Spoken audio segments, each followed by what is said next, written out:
Welcome student on the 13th chapter second lecture.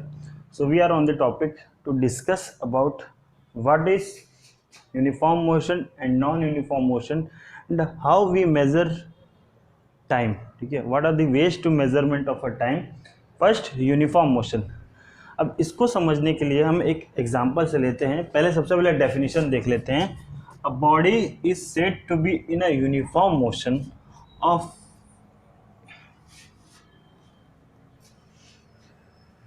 Welcome student. Today I will be discussing about what is uniform motion and non-uniform motion and how to measure the time. Okay, तो हम start करते हैं कि uniform motion होता है क्या है, एक डेफिनेशन के साथ जो मैंने बोर्ड पे लिखा हुआ है. A body is said to be in uniform motion if it travel equal distance in equal interval of time. मान लीजिए कोई बॉडी है, हर बार इक्वल टाइम में इक्वल डिस्टेंस कवर कर रही है, तो उसे क्या कहा जाएगा, वो यूनिफॉर्म मोशन में. एग्जांपल समझते हैं. मान लीजिए कोई ऑब्जेक्ट है, ए से बी तक गई, ठीक है, तो उसको ए से बी तक जाने के लिए तो डिस्टेंस उसका 2 किलोमीटर है, तो उसको 10 मिनट लगा. फिर बी से सी तक गया, उसका भी डिस्टेंस 2 किलोमीटर ही था, उस समय भी उसको 10 मिनट ही लगा. यानी कि आप देख रहे हैं हर बार इक्वल डिस्टेंस में इक्वल टाइम क्या हो रहा है, कवर हो रहा है. यानी कि हर बार उसकी स्पीड क्या है, कांस्टेंट है. सिंपल भाषा में कहें तो इसकी स्पीड क्या है, हर बार सेम है हर एक सिचुएशन में, बिकॉज इक्वल टाइम में क्या कर रहा है, इक्वल डिस्टेंस कवर कर रहा है. 2 किलोमीटर पहले भी था, उस समय भी 10 मिनट लगा उसको कवर करने के लिए. दूसरी बार में 2 किलोमीटर था, उसमें भी उसको कितना टाइम लगा, 10 मिनट लगा.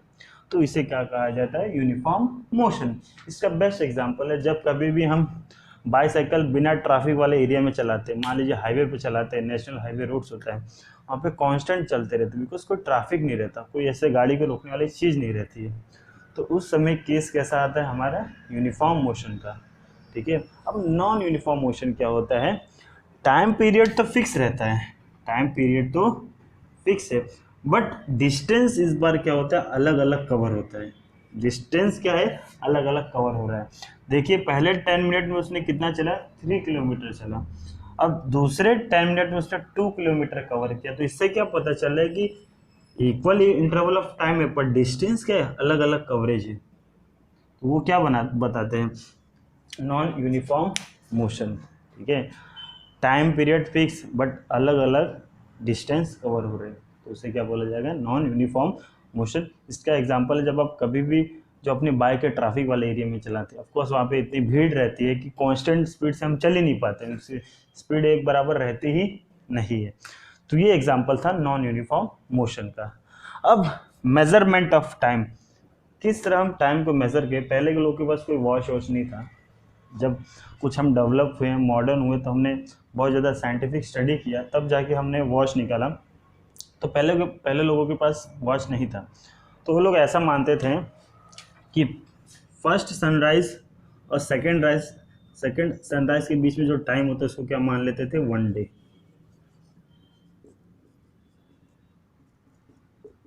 ठीक है.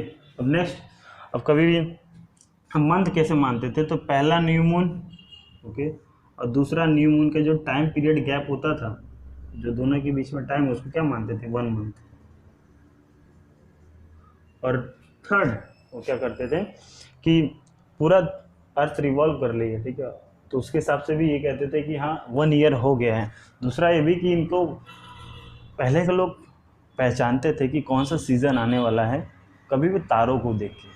तो तारों कहते हैं ना कि कॉन्सिलेशन, ग्रुप ऑफ स्टार्स जो मिलके एक पैटर्न बनाते हैं, उनसे पता चलता है कि हाँ ये सीज़न आ गए. आपने स्मॉल क्लास में पढ़ा होगा मेरे हिसाब से. ठीक है. डिफरेंट टाइप ऑफ के कॉन्सिलेशन होते हैं जो हमें हेल्प करते हैं सीज़न बताने के लिए. ठीक है. तो ये बात हो गई कि कैसे टाइम मेज़र किया. अब सिंपल पेंडुलम आता है, आपने देखा हुआ है, जस्ट ऐसे कुछ उसका पोजीशन रहता है और वो कांस्टेंट मोशन करता ही रहता है. ठीक है. अब एक सिंपल पेंडुलम बहुत ही इंपॉर्टेंट है, बिकॉज हम उसको यूज़ कर सकते हैं मेज़र करने के लिए टाइम को. ठीक है. तो अभी हम देखने वाले हैं कि टाइम पीरियड क्या होता है, ऑसिलेशन क्या होता है, और ऑसिलेटरी मोशन क्या होता है, बिकॉज ये बहुत ही इंपॉर्टेंट कंसेप्ट है आपके टेक्स्ट बुक का। तो हम स्टार्ट करते हैं। तो उसको समझने के लिए मेरे को एक पेंडुलम चाहिए, जो इस समय मैं कहीं जा नहीं सकता, ढूंढ नहीं सकता, ओके। बट मैंने एज ए आर्टिफिशियली मैंने क्या किया, माउस उठा के लेके आया, बिकॉज उसका स्ट्रक्चर कुछ एज ए पेंडुलम जैसा ही है, okay? तो सबसे पहले हमारा क्वेश्चन ये है कि ऑसिलेटरी मोशन क्या होता है।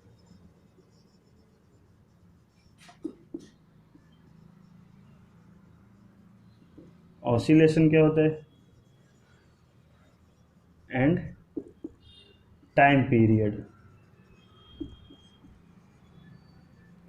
तो इसको समझने के लिए मैं यहाँ पे एक माउस का यूज करना चाहता हूँ, बिकॉज मेरे पास प्रॉपर सब्सटेंस नहीं है, but I will try my best to explain you by using this stuff, okay. तो आपको जस्ट इमेजिन करना है कि ये सिंपल पेंडुलम है, ठीक है, कुछ ऐसा।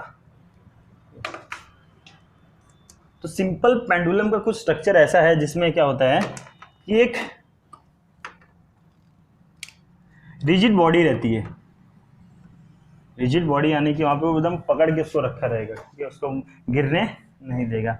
और एक थ्रेड रहता है, और जस्ट उसके नीचे क्या होता है, बॉब, जो मेटालिक कहते हैं ना, मेटल का बना होता है, राउंड शेप में होता है। कैसे? राउंड शेप में। तो इस दौरान होता क्या है, तो कभी भी मैं जो अपना बॉब है उसको एक हाइट तक ले गया, ठीक है, और फिर छोड़ रहा हूं, ठीक है, देखना आप। तो जो इसका टो एंड फ्रो मूवमेंट है, जो ऐसे इसका मूवमेंट है, टो एंड फ्रो आप कह सकते हैं, तो इस मूवमेंट को क्या कहा जाता है, ऑसिलेटरी मोशन, ठीक है। यहाँ पे यानी कि ऑसिलेशन कर रहा है, यानी कि ये टो एंड फ्रो मूवमेंट किया। तो ये कुछ ऐसा है जिसके हिसाब से हम मेजर करते हैं कि टाइम पीरियड के बारे में भी। दूसरा ये फंडा इसमें है कि कभी भी ओ से ए से बी और बी से ओ तक आ रहा है, यानी कि उसने क्या किया, वन ऑसिलेशन कंप्लीट किया। क्या किया? वन ऑसिलेशन कंप्लीट किया। आगे जाके आप देखेंगे, ठीक है, आगे जाके 11th-12th में जब आप साइंस लेंगे तो बहुत प्रैक्टिकल्स आते हैं इसके रिलेटेड, ठीक है। अब दूसरी बात, अब टाइम पीरियड क्या होता है, पहला क्वेश्चन यहाँ पे।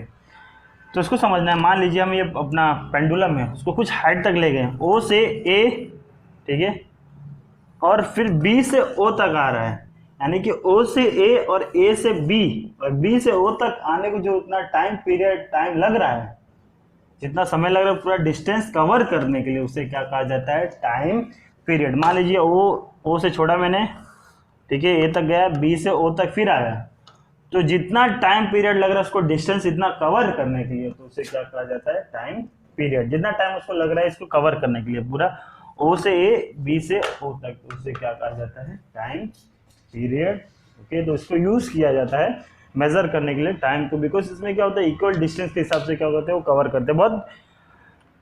ये तो ऐसा ही इसका स्ट्रक्चर है, बहुत आप देखेंगे लाइव, इसको मैं स्लाइड में रखूंगा तो आपको प्रॉपरली समझ आएगा, ठीक है। तो यहाँ पे हमने बात क्लियर कर लिया, टाइम पीरियड ऑसिलेशन है, oscillatory motion. So thank you.